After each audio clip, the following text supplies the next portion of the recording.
Salut tout le monde, c'est Septimus Black, ça fait super plaisir de vous retrouver. Aujourd'hui, une petite vidéo rapide de présentation d'une extension du jeu de figurines X-Wing avec le chasseur de tête Z95. Un nom bien prétentieux, je trouve. Mais bon, on va voir tout de suite si effectivement il est adéquat. Première chose, on va regarder tout de suite ce que ça donnait quand c'était en forme blister. Voilà, ça donnait quelque chose comme ça. Plutôt sympa. Voilà. Donc derrière, on a les crédits. Voilà, super.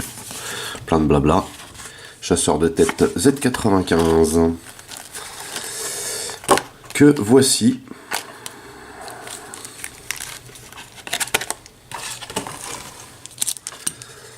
Alors, qu'est-ce qu'il donne ? Plutôt joli comme vaisseau, comme chasseur, j'aime beaucoup. Donc l'ancêtre du X-Wing, a priori, hein.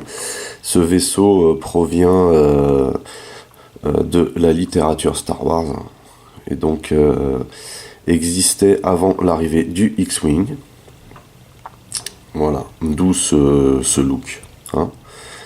Un petit peu ancien. Mais en tout cas, très très joli, encore une fois, super détaillé. Une belle figurine. Des très jolies couleurs. Vraiment très très sympa. On va le monter tout de suite sur son socle. Ce sera une bonne chose de faite. Voilà. Donc, comme d'habitude, hein, on vient emboîter ces deux parties. Comme ceci. On va venir mettre un des deux marqueurs de vaisseau sur le socle. On va prendre le plus élevé comme d'habitude. Et comme d'habitude, hein, on met toujours l'arc de tir dans le sens de la flèche. Voilà. On emboîte la tige dans le bon sens. Et on fait de même avec le vaisseau, comme ceci. Le voilà donc sur son socle. Vraiment sympa, j'aime bien le look de ce vaisseau. Vraiment cool.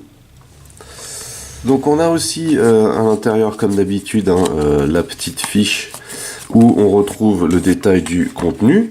Vous voyez.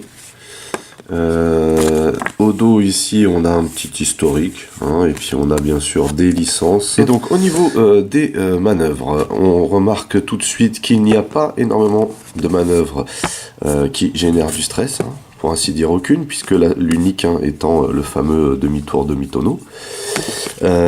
Ici on a 4 directions qui permettent d'effacer le stress, donc du vert, et tout le reste est blanc. Alors c'est pas une foudre de guerre au niveau vitesse, hein. Il va quand même à 4 tout droit, sinon, hein, la plupart des manœuvres se situent entre 2 et 3, donc voilà. Niveau jetons, on a ici des marqueurs d'identification, on a ici un marqueur de dégâts critiques, on a une acquisition de cible ici, on a 2 boucliers, 2 jetons de ionisation, un marqueur de stress et un marqueur de concentration. On a donc, hein, comme on a pu le voir ici, les marqueurs de vaisseau, hein. Il y en a un sur le socle. On a la roue de manœuvre. Et bien entendu, on a les cartes. À commencer par les 2 cartes de référence qui concernent ici le marqueur ionique et les modifications et titres, hein, ce qu'on nous rappelle bien entendu. On a donc au niveau des pilotes 2, 4, 6 et 8, on a alors, chose que j'oublie souvent de mentionner, mais bien sûr, comme vous pouvez le voir ici, hein, sur la pochette, ce vaisseau est un vaisseau rebelle de base. Ici donc on a le premier pilote avec une valeur de pilotage 2, et ici un 12 en en valeur d'armée. On a ici dans le bandeau uniquement les missiles. Voilà. Ici, dans les actions lambda, on a concentration et ciblage. On n'a rien, hein, puisqu'il s'agit du pilote de base. On n'a rien comme spécialité. Et au niveau des comment dire, des spécificités du vaisseau, on a 2 partout ici, hein, 2 d'attaque, 2 de défense, 2 de coque et 2 de bouclier. Voilà. Donc par contre, ce qui est intéressant effectivement, c'est qu'il a une valeur d'armée plutôt basse. Ça peut être pas mal pour compléter une escadre. Voilà. Ensuite, valeur de pilotage 4.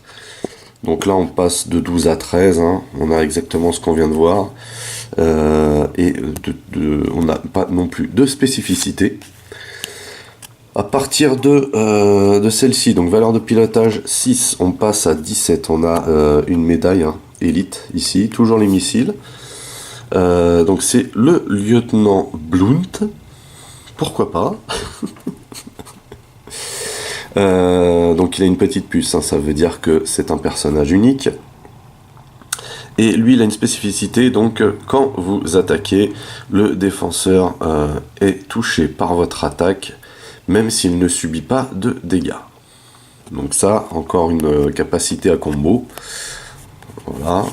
Et pour terminer, on a ici RN Kraken. C'est ça, RN Kraken. Donc valeur de pilotage 8. Pareil ici, donc missile et élite. Il est à 19. Et lui, comme capacité, après avoir effectué une attaque, vous pouvez choisir un autre vaisseau allié situé à portée 1, ce vaisseau peut effectuer une action gratuite, plutôt pas mal hein, quand on joue en escadre. Voilà pour les pilotes. Et dedans, on a 5 cartes d'amélioration et de mode. Donc on a une carte de mode ici. Voilà, on n'a pas de carte titre. La carte de mode étant celle-ci. Munitions à sûreté intégrée. Donc modification. Quand vous attaquez avec une arme secondaire qui vous demande de la défausser pour effectuer cette attaque, défaussez-la seulement si l'attaque touche. Valeur 1. Voilà. Plutôt pas mal comme mode.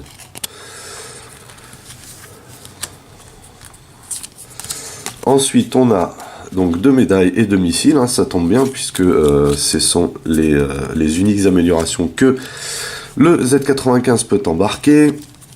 On va commencer par l'élite. Première chose, donc le leurre.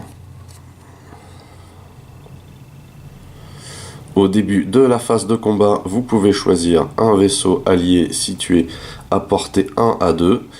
Échangez votre valeur de pilotage avec celle de ce vaisseau jusqu'à la fin de la phase. Coup 2. Ça peut être utile. Ça peut être utile. On a cette carte-là, que personnellement j'aime beaucoup. Donc valeur 2. Hein. Ailier. Au début de la phase de combat, retirez un marqueur de stress d'un autre vaisseau allié situé à portée 1. Pareil, hein, toujours quand on joue en escadre. Plutôt pas mal ce genre de carte. Et bien sûr, pour finir, nous avons les missiles. Alors on commence ici avec les missiles à pulsation ionique. Donc valeur d'attaque 3, portée entre 2 et 3, équipement 3. Donc attaque avec acquisition de cible, on défausse cette carte pour effectuer l'attaque. Si cette attaque touche, le défenseur subit un dégât et reçoit 2 marqueurs ioniques. Ensuite, annuler le résultat de tous les dés. Donc ça, c'est plutôt pas mal contre les gros vaisseaux. Hein. Tout y est ici, hein, l'attaque, la portée. Et en plus de ça, on n'est pas obligé de retirer le ciblage. Hein. Uniquement, on défausse cette carte-là. Et effectivement, si on la combine avec l'heure, pas avec l'heure, avec la première qu'on a vue, munitions à sûreté intégrée, voilà, c'est plutôt pas mal. On est sûr de pas perdre sa munition si on ne touche pas. Voilà pour ce missile. Et puis bien sûr, on retrouve le sempiternel missile d'assaut, valeur d'attaque 4, portée 2 à 3, équipement 5, hein, toujours aussi cher en équipement, ces missiles d'assaut. Utilisez votre acquisition de cible et défaussez cette carte pour effectuer cette attaque. Si cette attaque touche, chaque autre vaisseau situé à portée 1 du défenseur subit un dégât. Voilà.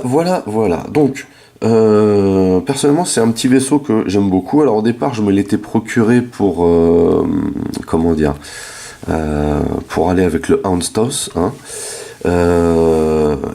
Et puis en fait, je trouve que c'est un bon petit vaisseau de soutien à jouer en escadre. Il est vraiment pas mal. Voilà. Bah écoutez, j'espère que vous avez passé un bon moment en ma compagnie. Ça m'a fait très plaisir une nouvelle fois de partager ça avec vous. N'oubliez pas que vous pouvez lâcher des commentaires dans la section du dessous, que si vous avez aimé, un petit pouce en l'air, ça fait toujours plaisir. Vous pouvez aussi partager mes vidéos, hein, c'est cool, ça me fait de la pub. Pour les nouveaux, n'oubliez pas de vous abonner à ma chaîne. Vous pouvez aussi checker mes autres revues, Masques, Transformers, X-Wing, etc. Et aussi mes playlists. En attendant, je vous donne rendez-vous à très vite. Portez-vous bien. Et à la prochaine. Allez, bye bye.